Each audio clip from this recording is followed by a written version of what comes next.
We're ready for another CCO student webinar. We're up to 67. Great topic. I am seeing where all of you guys are telling me where you're from. Thank you for doing that. Go ahead and let us know where you're watching from. We're all over the United States, from New York, New Jersey to Florida to Dallas. So great to see you here. Tonight, what we're going to talk about is some examples of questions, the thought process of how to work through these multiple choice questions. And there's uh, there's more than just coding questions as far as, pick these codes. You have anatomy and physiology. You have Hicks-Picks questions. There's only 5 Hicks-Picks questions on the CPC exam. So I picked several things for us to look at, and I'm going to walk you through the mindset of a test question, the way you look at the multiple choice. Then I also decided to make some notes. If you're going to be taking a paper exam, you can write yourself little notes on the test booklet. And so I kind of did that. Hopefully the script that I used will indicate that it's handwriting and won't be difficult to read, but I wanted to show you what it would look like if you wanted to just kind of write out your thought process. Now, you don't want to spend a lot of time doing that because you're timed, of course, but if you're really struggling to determine which code, and it helps you to make yourself a little note off to the side, absolutely feel free to do that. And you can scribble and write all over that test booklet. You're going to turn the test booklet back in to the proctor. You're going to have your test grid, which you don't want to write all over. You want to just bubble and in your boxes, but feel free to make notes and stuff all over the test booklet. And again, I'm not a big proponent of highlighters for testing. However, there's a lot of people that do use highlighters, and that's fine. You can use a highlighter all over the test booklet if that works for you. But I would practice whatever you wanted to use when you take practice exams so that you feel comfortable with it. For me, most of the time, what I will do with those type of exams is I make symbols, and I know they're ingrained in my head, so that I just look at that and I know, no, that's not, or that's a negative, that's a positive, or this is, why I would circle something or circle it twice, things like that. Again, you're really concentrating and getting kind of zoned in. And the more practice you have taking these tests and going over test questions like what we're doing now, you'll find beneficial, I think, to you. You want to kind of make it second nature, a habit, get that motor muscle memory, or muscle motor memory. I don't know how they say that, but again, it will help you to do that. So let's jump right in and look at some of these questions. The first question that I pulled out is actually going to be something that you will most likely find in the anatomy and terminology area, which is at the end of the exam. Now, you've probably heard us say at CCO that the CPC exam is set up where you go through the code areas. So you do the body systems first, and you do like the behind the scenes, the medicine questions maybe, and then it gets into the different series. You'll do musculoskeletal, cardiology, Hicks Picks, things like that.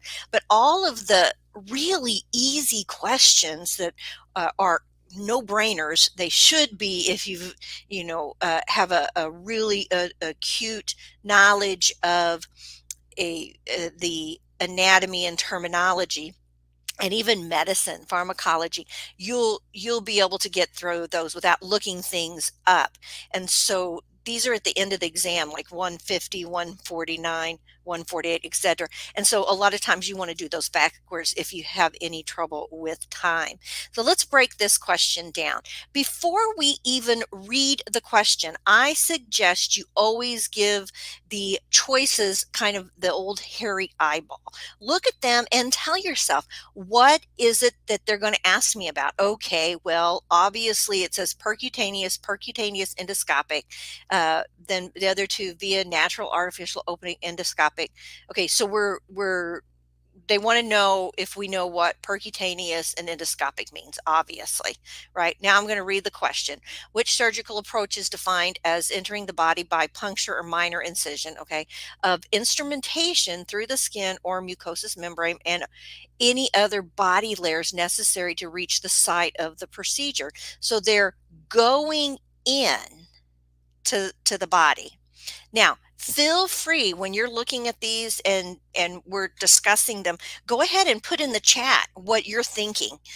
So if you had a choice, which one would you pick, A, B, C, or D?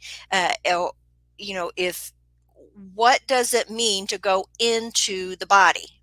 And it can be puncture, minor incision. You can use an instrument to go into the body, and it doesn't matter how many layers you go through. So again, go ahead and put your choices. And Tangela says B. Anybody else have some ideas? So again, what are they wanting to know? Well, what do all of those mean? And let's see, Janet. Let's see, everybody's saying B. Some people are saying A. Marissa says A. Renee. Okay, so one person said D. All right, so what is the definition of percutaneous and what's the definition of endoscopic? Now, via natural and artificial opening, I wouldn't, that just means that they're going through either your mouth or another opening that they can get into without cutting you. And also that artificial opening could be a stoma of some kind. So really that's not going to mean, and think of it this way.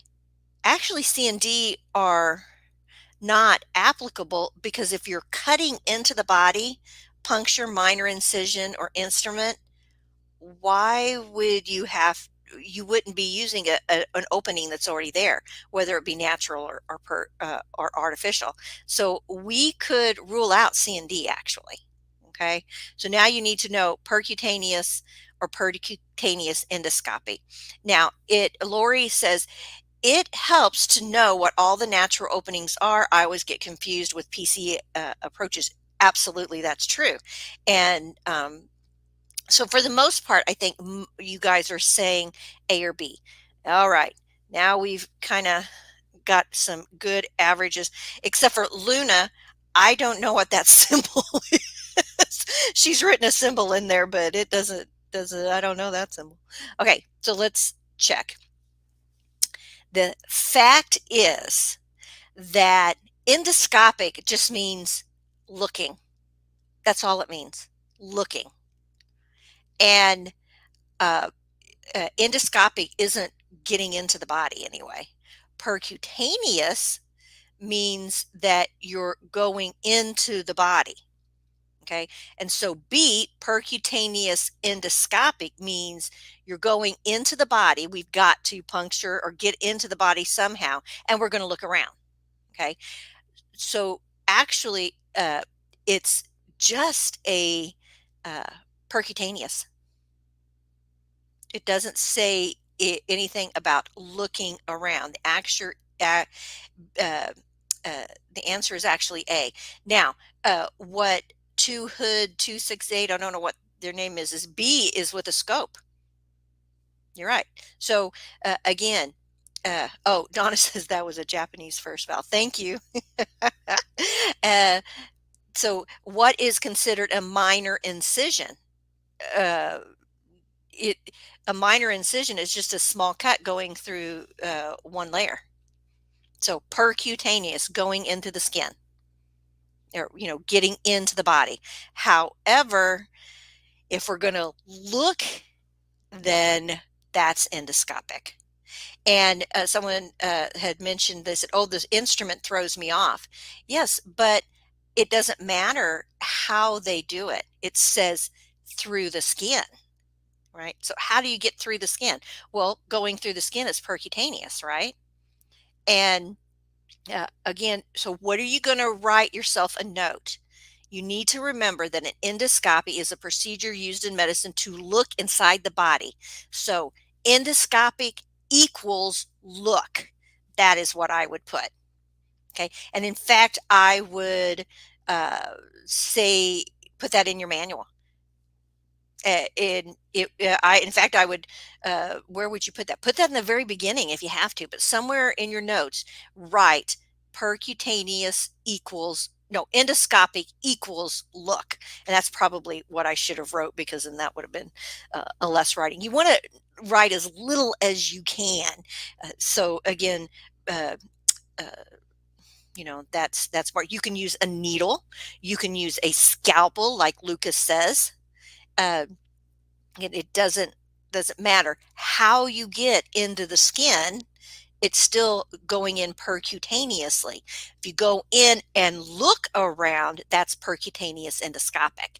If you do via natural or artificial opening endoscopic, that means I go through the mouth and I look around. I go through the trach hole and look around. I go through what other hole could you you go up through the underside and look around now. And with D is endoscopic assistance. So again, you're going in, but you're using the endoscope to help you. All right, I think you got a better understanding with that, so we will move to the next question. But you understand, they're not going to just ask you, what is a cholecystectomy? No, this is the way that the questions will be worded. And then, and it really, that's actually a very simple question. However, you can see how many people, even Sherry's, the instrument throws me off. Yes, you're right. They put all this extra verbiage, multiple layers, da da da da da da da. Wait, oh, surgical approach. Oh no, what does that mean? No, they're cutting you. And that's why it's a surgical approach. Very good. So the answer is A, percutaneous, because it nowhere says they're going to go in and look around. They're just saying what does it mean to go in to the body, to get into the body via a cut of some kind or poke. Oh, no, that's the right answer. Why is that not in the right order? Let me go back. That's not a good sign. Hold on. Let me get out of here. What did I do?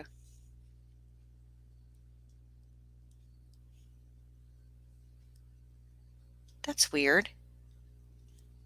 Let's skip this one then. And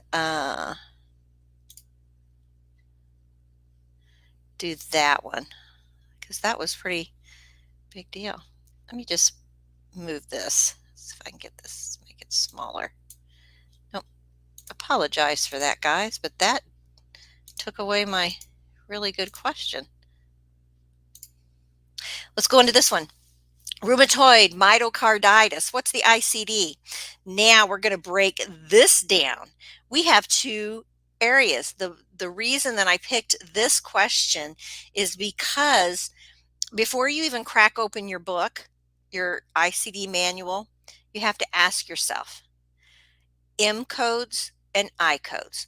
What do M codes cover? Does anybody know what M codes are used for? Anybody know what M codes and what are I codes? And this is how they know that you're familiar with the code set, right? So before you sit for this exam, you should be able to look at a code and almost tell and be able to tell what body system you'll be working with. Now, it doesn't mean you have to know what that, I wouldn't be able to tell you what those codes are, but I can tell you what an M code and an I code is. And that is extremely important to know.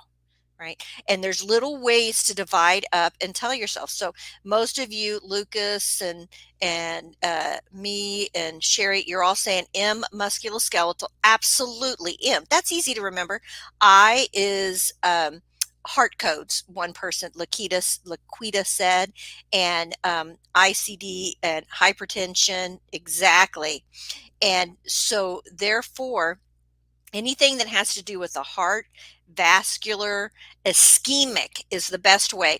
You need to know what ischemic is, but that has to do, with the heart as well. But I always remember it is I heart you. So they're heart codes. Now, if that is uh, looking at rheumatoid myocarditis, uh, what are we looking at? Take the first word, rheumatoid. What does rheumatoid actually do? What body parts does rheumatoid actually work with?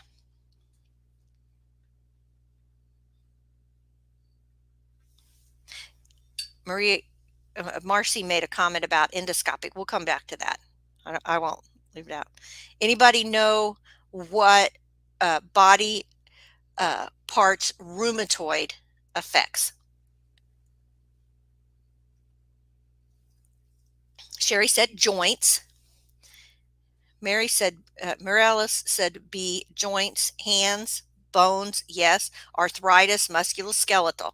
So if that's the case and you're thinking rheumatoid, what are you thinking? It's going to be A or B, right? Okay, that's what you're thinking. Now, what is myocarditis? Who knows what myocarditis is? What does myo stand for? Connective tissue. Deborah thinks A and B. What is myo?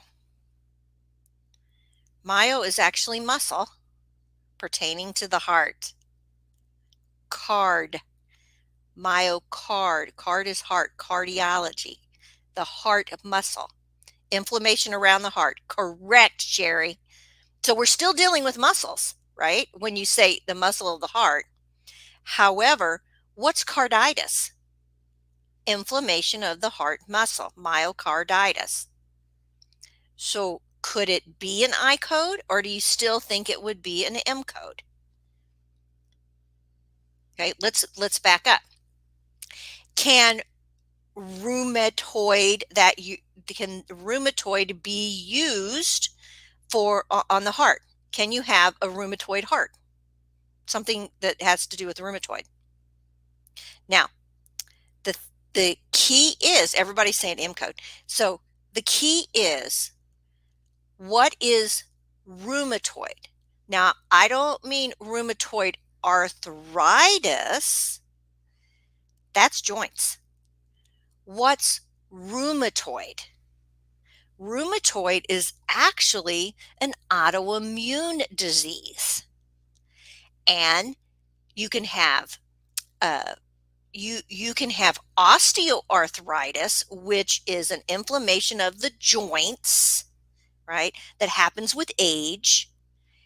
And you again, it's arthritis. Rheumatoid arthritis is an autoimmune disorder where the body actually fights the fluid in the joints themselves, and you get rashes and your immune system is down. And it is actually the one where you see the people, their hands and their fingers are crooked and gnarled looking. That's rheumatoid arthritis, not osteoarthritis. Okay, because the body is fighting each other.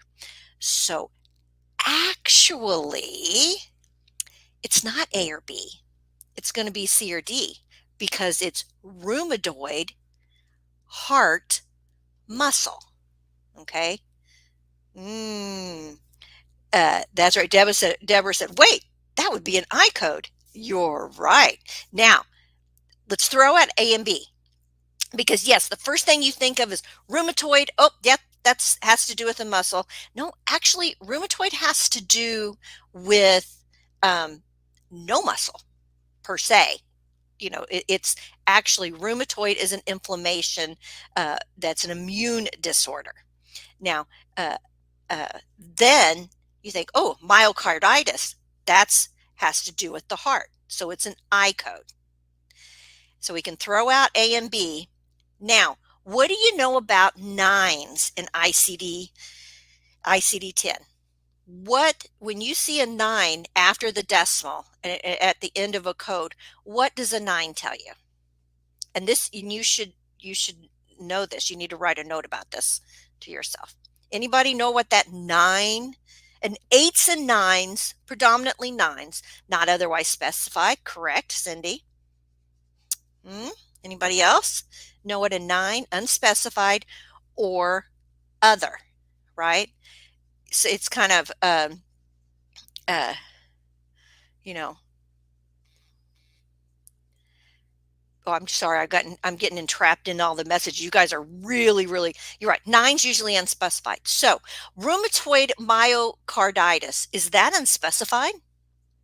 Seems pretty, and other, it can be other, correct. But predominantly, you know, 86.2% of the time, nines are always unspecified, eights are other, except there are some exceptions to that rule. But yeah, so that's a good testing tip. When you see a 9 at the end of an ICD code, it's going to be unspecified or other most of the time. So when you look at the question, and if it doesn't give you much definition, then that would be applicable. So now again, I don't even remember the answer. I know it's not A or B. I know it's C or D. I can't remember if it's C or D from when I was doing this earlier, but I do know that nines are unspecified. So I've ruled out two because I know rheumatoid and myocarditis, that you can have rheumatic fever, you can have a rheumatoid heart valve, you can have rheumatoid myocarditis. I just know that. And again, the more you have in your knowledge base about stuff like this, then the better coder that you're going to be, the better test taker you're going to be. And some of this knowledge comes with exposure and time in the industry, just being in the medical field. However, again, when you go to sit for the exam, you need to have this stuff under your belt. And if you don't, you need to go take a medical terminology and anatomy class, which again, some of you as our students are already doing that. I would take a pharmacology, which we already have that. If you're not feeling confident in this stuff, you need to bring those up. Okay, so let's go look at what our option is. Okay, it's actually B. Okay, rheumatoid heart disease with rheumatoid arthritis of unspecified site. So this is uh,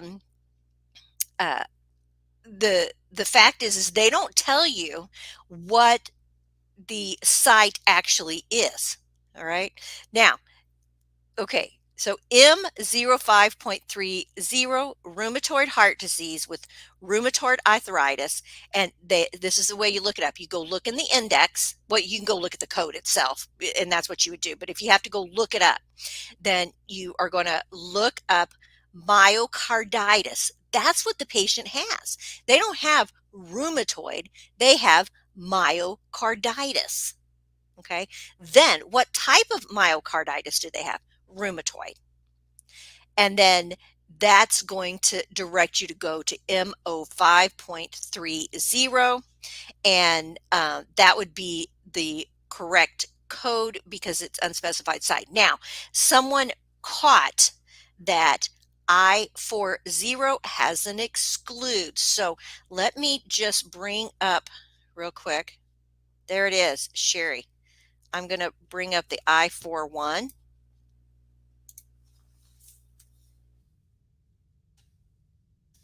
Look here, myocarditis and diseases classified elsewhere. Okay, now you would think that would be okay because rheumatoid would be, but look at the excludes. Rheumatoid arthritis And what else do we have? Exclude ones are hard stops. Now, that says rheumatoid arthritis. So if a person has rheumatoid arthritis and myocarditis, you're not going to code those together. Let's see if it says anything else. No, but now let's go look at the M code, which was M0530. M05. Rheumatoid heart disease with rheumatoid arthritis of unspecified site. There you go. And what you would do if you're going to look this up in the index, like they said, you're going to look it up ICD, then you're going to go myocarditis. Myocarditis right here. And then it's going to tell you, oh, how do you look that up? And rheumatoid. Well, I hit the wrong one, didn't I? Did I hit? Yeah. Rheumatic. No. Rheumatoid. See, rheumatoid carditis. Right there is what I meant to click. Right there. Rheumatoid myocarditis tells you to go to M05.30. So that's the proper code. Yeah, I know. All right. So I'm sorry. That kind of maybe I shouldn't have been that bad about being so confusing for you. But again, you get the picture. That's, the better your knowledge is. Okay, let's go on. Pregnancy codes. Now you're going to have 8 to 10 questions on the O codes.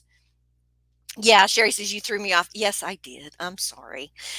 Okay, and again, if you're trying to do these as far as guessing, we did everything right. We said, okay, M codes. No, that's would be just the heart, but this is rheumatic or whatever, and stuff. So when you go and you look up the code itself, now even then you have to pay attention to the excludes, but normally you don't look at the index at all when you're doing these codes. But if you run into a situation where you just aren't sure, go to the index and you do what the index tells you, because the index will direct you correctly, even if some of the verbiage is wonky. Okay, let's look at this one. First, let's look at the codes, right? We always look at the codes first. So let me get my cursor off there. Z40.8 is that Z code is probably a encounter because you're pregnant, because we know these are O codes. Then we know 2 of the codes are Z3A, and those are O codes, O09, O11, and O14. Now, I'm not sure what your brain is thinking yet, but just looking at them, I really don't know where I'm gonna start. So I can't make a decision off of just looking at those. But do know 014.39, right? Okay. Now, I know something that you may not be aware of, but Z3A.00 and .30, I know what those codes are for. And if you have messed around or done any obstetric practices or done that chapter in your studies, you should know what Z3A stands for. So let's go look at the question real quick. Okay, we have a patient seen for 3 extra visits during the 3rd trimester of her pregnancy because of her history of preeclampsia during her last pregnancy, which puts her at risk for a recurrence of preeclampsia during this pregnancy. No problems develop. Okay, what are ICD codes? Now, what are you guys thinking from that? What do you think that first of all, some of you guys have already got it. Laquita and Cherie have already said weeks of gestation. Z3A. That's going to give you 2 things that all OB patients have to have when they're coming in for the regular visits.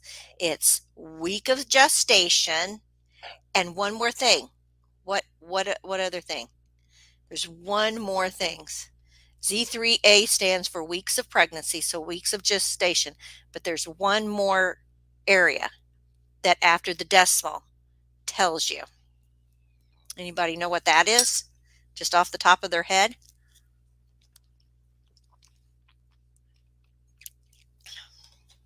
Okay, so trimester, correct. Weeks of gestation and trimester, the two things, very good. Tangela, I don't know if I'm saying your name right. Okay, so that being said, now that we know that, let's go see what that is. So, how many weeks is our pregnancy for this patient? Anybody know? How many weeks? Okay. Oh, Mary Ellen says, oh, by the way, 0.30 is 30 weeks. All right. That's good to know. Off the top of her, she's looked that up. And knowing that means that Mary Ellen is faster because she goes, okay, it's kind of like stages of CKD. N18.1 is stage 1, 0.2 is stage 2, 0.3, So again, when you can learn these little tricks, that means you're faster and you get to a higher specificity. Okay, so if Mary Ellen says 0.30 is 30 weeks, great. Deborah nailed it. It doesn't say. How many weeks in gestation is she? During her last pregnancy, it says she's had 3 extra visits during the 3rd trimester of her pregnancy. We know she's in the 3rd trimester of her pregnancy. That's all we know. All right. But there's nowhere does it indicate how many weeks she is. Okay. Now, let's move on. So we kind of know that Z3A.00 and Z3A.30. We should probably look those up. That's where I would go first if I'm looking these codes up, because that would help me rule out. And I'm kind of feeling like Z40.8 isn't going to be a good code. Maybe because it doesn't give us enough information, maybe. And so I'm kind of thinking that we need Z3A. And then, and if we look at these codes, you have 09, 11, and 14. Those aren't very close together, right? Those are separated kind of in the manual by sections. If it was 09, 10, and 11, or 11, 12, 13, then okay. Now I've got you guys saying the answer's C, the answer's B, da da da da. All right, now I think we're ready to reveal. So again, when you're doing this stuff and you're testing, you're really going through this much faster, but I'm just highlighting things that you really need to know before you get to that testing point. And that's why you take the course, and that's why you take practice exams, and that's also why you can have been coding outpatient ER for or whatever, or working as an outpatient coder or something for a while, and you go to sit and test and you may not do that good, right? Because how many times do you deal with OB codes or and stuff? So again, so several of you were saying B and C, B and C. Let's see what the answer is, because I don't remember. The answer is B. And this is what I was saying, where I hope you can read that font good enough. This is what I would have written out next to that when I was thinking at my thought process. The fact is I would have looked up I always start with a lower code, so I would have looked up 009, or then 011, then 014, just because I tried to kind of be, even if those were in different orders, I would start with the lower code, because then I'd be flipping one page. I wouldn't be going back and forth. I don't know if that makes sense, but so I look and it says 009.293, or you could just make a line to it, is high risk pregnancy. Do we have a high risk pregnancy? And it says, which puts her at risk. She is a high risk pregnancy, so that's applicable. Z3A must have gestation week and trimester. to be able to code, the right code. So, uh, 0.00 means we don't have that information. It's not specified. If gestation week is not given, 0.00 is used. So I would have made a note 0.00 equals um, unspecified or UNSP period. Patient is without hypertension. Slash with an S means without. It's not a W, it's Latin. That's why it's a S. And with is a C because it's based off the Latin word. So again, the patient doesn't have hypertension. So that's not applicable. I think that's the 011 is having a patient with hypertension, if I remember right. And then the patient is without preeclampsia this pregnancy, right?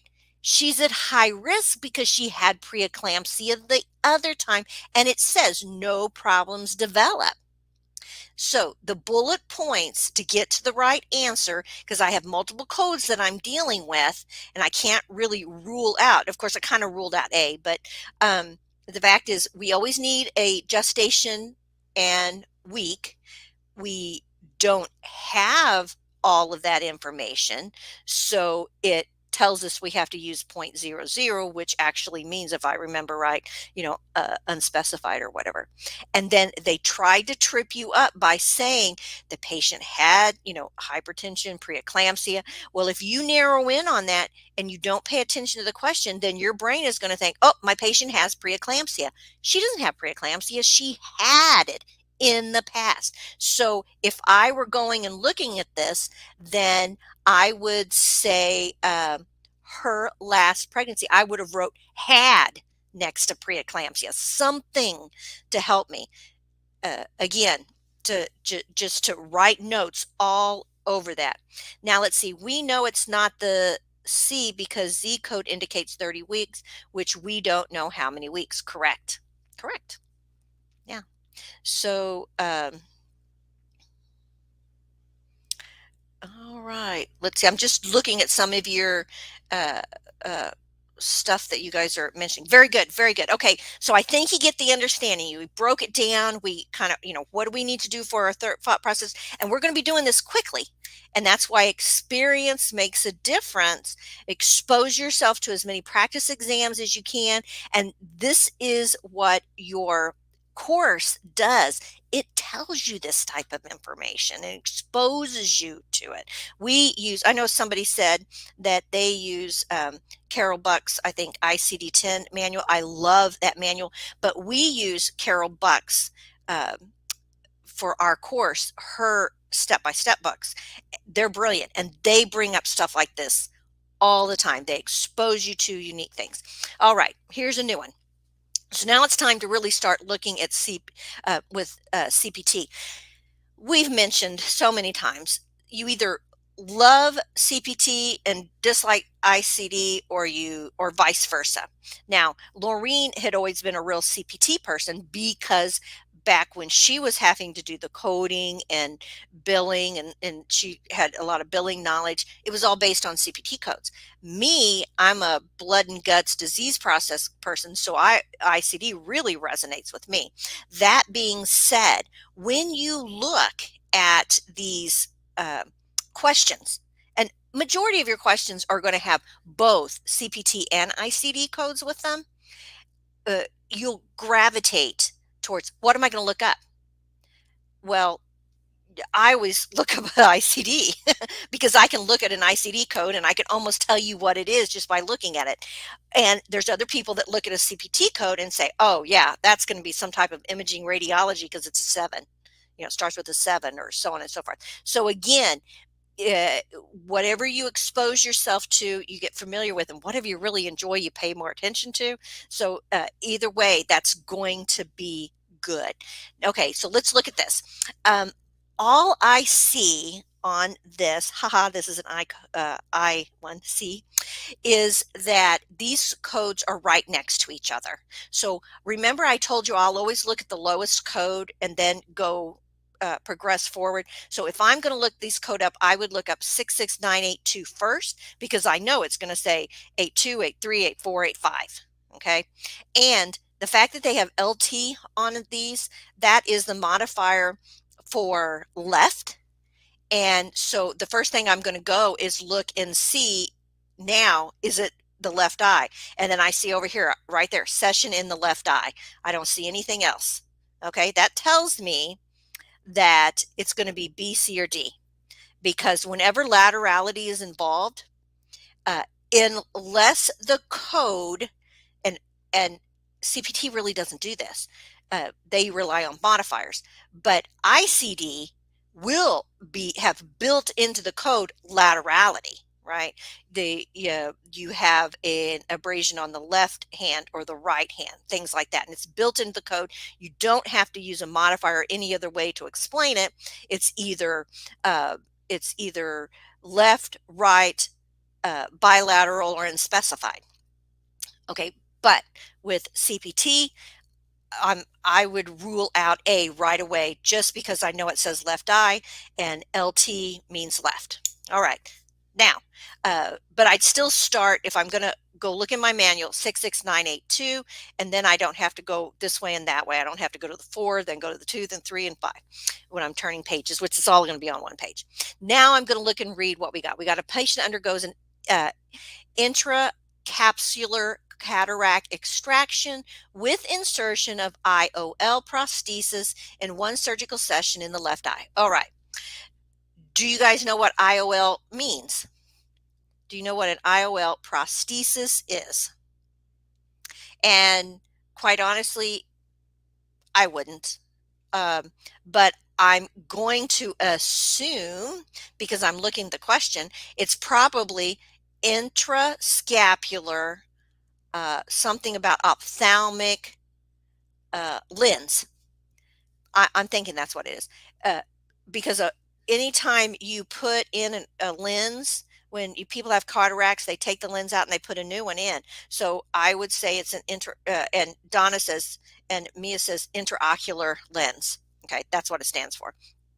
And so again, unless you're working with eyeballs, you probably aren't going to know that. And you're not going to have any way to really per se look it up because you don't get to take a dictionary with you. So you either know it or you don't. So, but again, that probably won't make a difference. And like I said, I'm walking you through the way my brain works. Your brain may not jump around like mine. So now I've ruled out A, and all I can do now is look up the codes, right? So let's see what it says. Aha. So the answer is C. So for whoever, I think several of you guys said C. And again, the best way to do is just to look this up. And the key words are intracapsular. And when you look up all these other codes, because I did, they're all other extracapular or insertion. I think 66985, when I looked up that was just the insertion. And that's all it said. Whereas 4 and 2 were extracapular, and only 3 was intraocular, if I remember right. Yeah. So again, it has that's the key word. It's underlined, and it's insertion of an intraocular lens prosthesis, IOL prosthesis. Don't let the word prosthesis throw you off. Most of us, when we think of a prosthetic, we think of an artificial limb, but we use other prosthetics, and eyes, those are everything. If you stick anything in the eye, it's a prosthetic. Yeah. And that also, you can get infections around prosthetics. When they put in a new knee, that's a prosthetic. Yeah. Okay. Ooh, yeah. I was thinking 66982 because it was emulsion. Emulsion, I think is how you say that. I may be saying that right. Good. Yeah. But that's not what they did, right? So cute. You guys are sharp. All right. So let's move on to the next one. Ooh, this was okay. Now, the reason I picked this one is because it's in the assays, and this area really, all these 8 codes in CBT, if most people score really low in pathophysiology and in the lab areas, okay? So I wanted to pick one because we can break this down. Now, I am not very good at these as far as being able to eyeball them, but I look and all of the codes start with 803. So that tells me they're real close to each other. And I do know whenever we deal with these codes that they're probably labs, and you can't help but not see marijuana, cannabis, cocaine, all of this stuff popping up. So I'm thinking, okay, they're testing for something, and that's probably the lab. Path and lab is where this area is going to be. And again, this is where most people struggle and score the lowest traditionally. So I don't see anything that's going to help me. I do see a ×3, but uh, it's pure conjecture on my part. So I'm just going to see what the question's about. So you have an employee is required to have a urine drug screen by single drug classes for a list. It's not marijuana. It's not cannabis. Cannabinoids or whatever.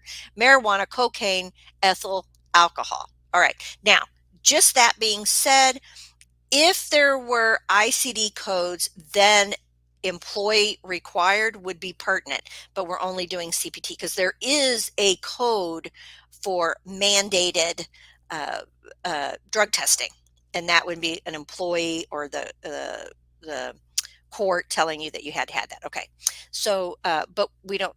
All we know is they're testing for drugs. A presumptive drug screen. Okay, presumptive. The drug screen using automated chemistry analyzer is done. Ding, ding, ding. I'm going to tell you right now, the way they test is always important. Do they stick your finger? Do they draw blood? Again, so that's one thing you got to kind of think in your head. How are they getting the substance? Are you peeing into a cup? Are they doing a urine? Are they doing blood? Are they doing sputum? Are they swabbing the mouth? That's one thing that you have to think about. The other is, what's the form they use to test? Okay. Now, are they going to use a dipstick and put the little stick in your urine and then it'll turn colors? And they visually look at it? Are they going to put it in a machine that where they like it's automated and it just goes ding, ding, ding, this is what shows up? Are they going to look in a microscope? All of these are defined within these codes. So make sure you understand what all of those usually it says microscopic, dipstick, automated type of thing, analyzer or whatever. I know that's pertinent. Let's see. I know you got a lot of questions that have come down. And then next it says the test was positive for alcohol. Okay, so they did test positive for something. Okay, now that would be pertinent with ICD. With this, they're just doing tests. So it's not what the person has or the diagnosis, because that's ICD. It's what we're doing to the patient. That's what CPT. So the fact that they tested positive for alcohol, not necessarily a pertinent information, except for the next part of the sentence. So a definitive drug test for alcohols using a urine sample was done. All screens were done same date of service. Okay, and that you would get into modifiers if they did something else.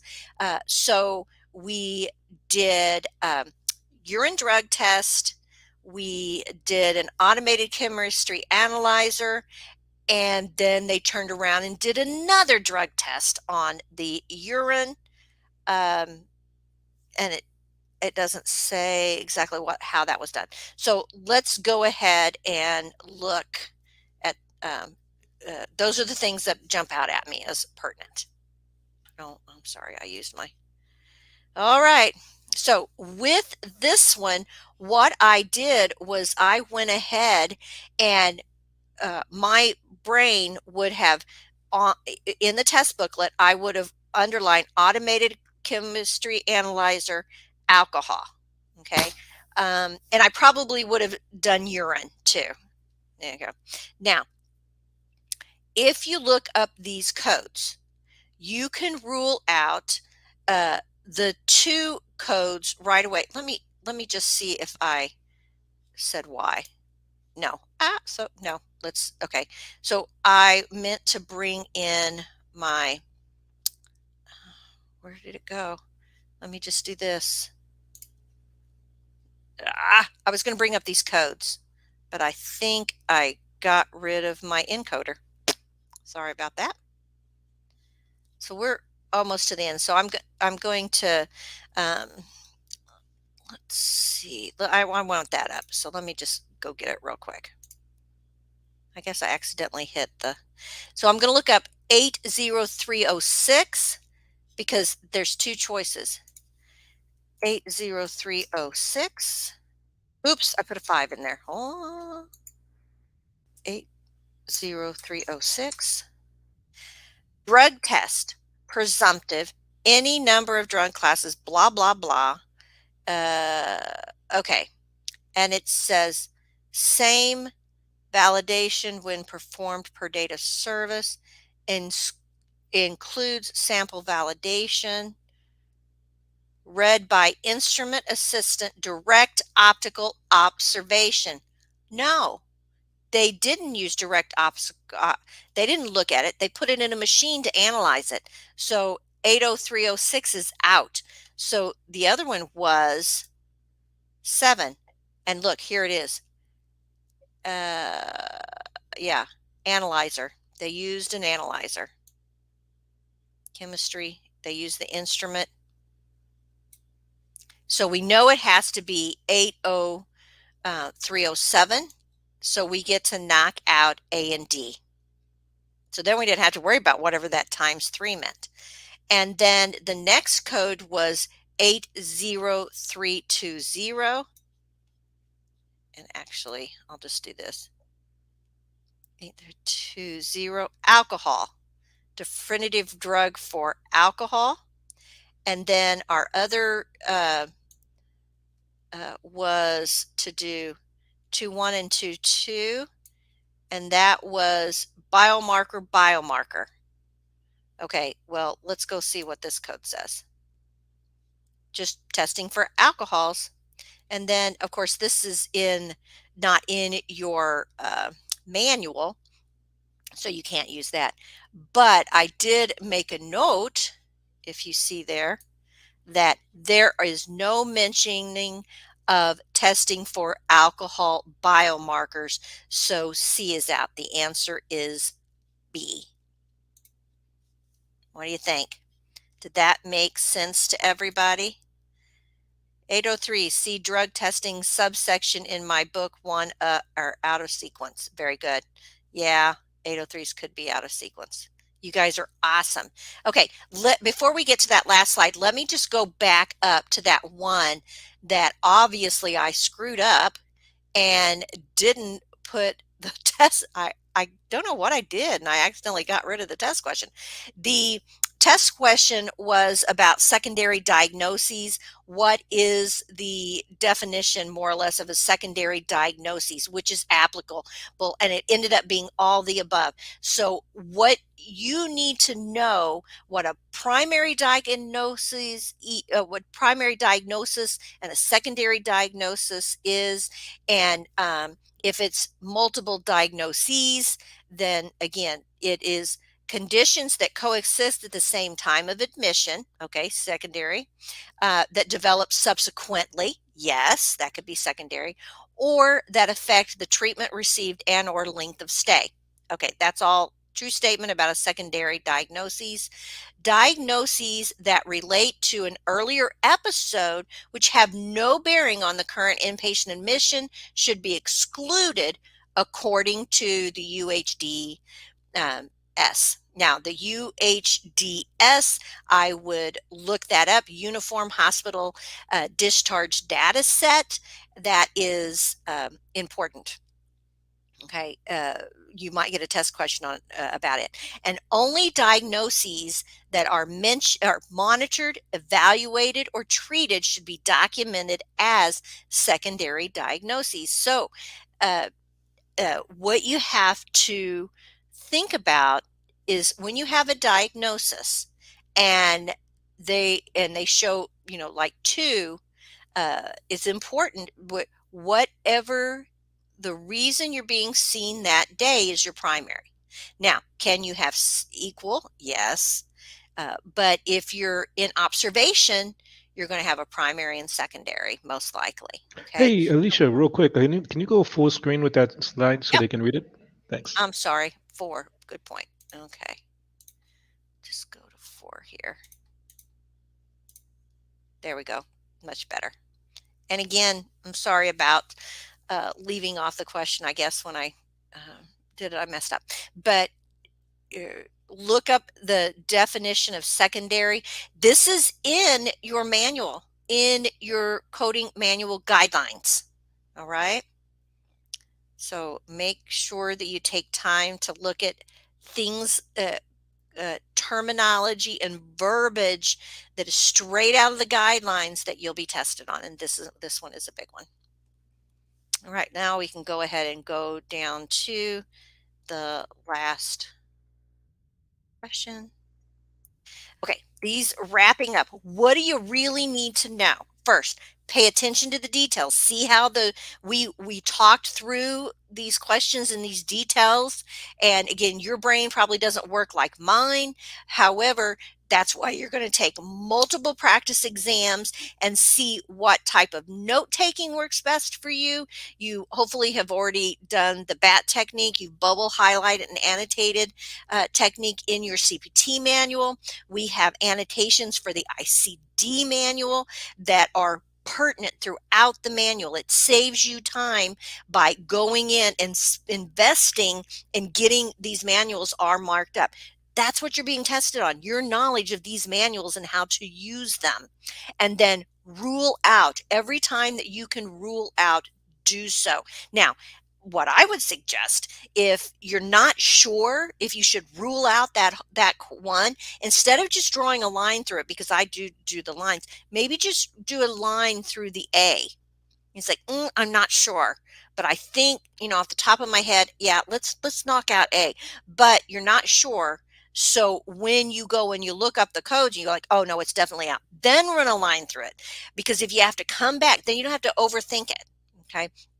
Uh, but like the LT with it being left, oh yeah, you could rule out A because it didn't have a modifier with it. So you knew it was those three, but you thought, ooh, no, I think this one may be out. I'm just going to run a line through the B, not the whole one. And then I can rule out and do that. So again, these are just little things that help speed you up. Our blitzes talk about how to do the rule out. And then you need to be an expert in terminology and anatomy. If you aren't, you're selling yourself short. You're setting yourself up for failure. Now, again, if you have no medical background whatsoever, you need to go and really improve yourself. Now you can do this by creating flashcards. You can go online. There's Quizlets and all types of free things that you can access if you just need to brush up. However, if you are not feeling confident, then you need to go take a course, because even if you are feeling a little confident, and you want to just hit it out of the ballpark, just go ahead and take a course. It's a minimal investment usually for these. I know ours isn't very expensive, and it will make a difference. Or like the pharmacology, say there are questions on drugs. You're going to have to know what opioids are. It may just say an opioid, and then they list like 4 or 5 drugs, and you have to know which one's considered an opioid. And if you don't, then you're just guessing, and the book isn't going to tell you. The manual's not going to tell you. They expect you to know these. So uh, again, you you can miss 40 on the CPC exam and pass, but that's all. So why not take advantage of any opportunity to educate yourself so that you don't end up having to retake it or pay again, pay the minimal amount to brush this. You can do your knowledge online, be dedicated. You can look those things up yourself, or take a course on, because somebody's already got it set up and know what works best for you. So again, uh, uh, do what works best for you. When you take a practice exam, if you can't be hitting an 80-85% on those practice exams, that's when you start thinking about these other options to help bring your knowledge base up. If you're nailing it, man, you get in there and test. Make sure you've done your BAT technique, the annotations for your ICD, then you are ready to go, right? So again, that's another advantage of taking practice exams that are free. We have some free ones, and then you can say, do I need more information, or am I don't want to pay even $30 for a practice exam if I think I may be okay. We'll take a free one. It's like, oh, okay, I got a 70. I'll take another free one. No, that time, I got a 60, or that time I got an 80. Now pay for one. And again, every one you can get your hand on is going to be beneficial to you. All right. Great night, guys. I look forward to talking to you again. Since this is a student webinar, many of you guys are our students. Don't forget, you can talk in the forums and the clubs. If you're not already part of the CCO club, take advantage of that. It's a minimal investment in cost. And in that, you get a copy of our slide deck, the transcription of everything that we talked about along with that, as well as the recording. So hopefully that'll be helpful for you. All right, we'll continue this discussion over in the forum. Don't forget to like and subscribe to us on YouTube. That really helps us and helps us make it rank up. And hit that bell, because we do 3 or 4 videos a week, and I don't want you to miss out on those. All right, and don't forget to share. Gosh, I ask so much of you. We want to encourage as many people to get their credential as possible. So any way we can help. Bye, guys. Thanks. Do you need more medical certification and business training? Learn more at www.cco.us.